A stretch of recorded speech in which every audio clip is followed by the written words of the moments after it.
The Middle East in World War I. The history and legacy of the biggest campaigns in the Great War's forgotten theater. Written by Charles River editors. Narrated by Jim Walsh. Introduction. World War I, also known in its time as the Great War or the War to End All Wars, was an unprecedented holocaust in terms of its sheer scale. Fought by men who hailed from all corners of the globe, it saw millions of soldiers do battle in brutal assaults of attrition, which dragged on for months with little to no respite. Tens of millions of artillery shells and untold hundreds of millions of rifle and machine gun bullets were fired in a conflict that demonstrated man's capacity to kill each other on a heretofore unprecedented scale. And as always, such a war brought about technological innovation at a rate that made the boom of the Industrial Revolution seem stagnant. Since the Industrial Revolution, arms and material output had increased by orders of magnitude, as had the quality and uniformity of the products. Several developments had already taken place in the years building up to the conflict, stepping stones towards the vast escalation in military innovation, which took place immediately prior to and during World War I.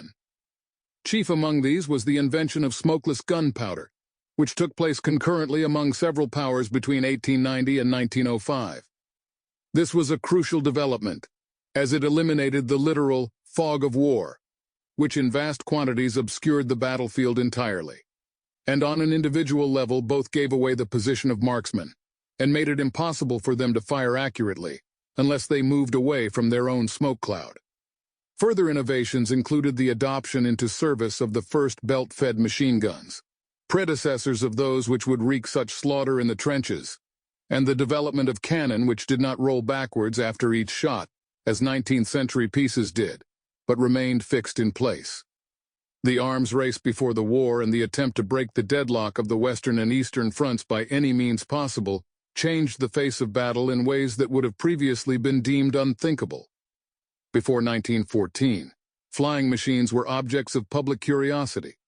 The first flights of any account on rotor aircraft had been made less than 5 years before, and were considered to be the province of daredevils and lunatics.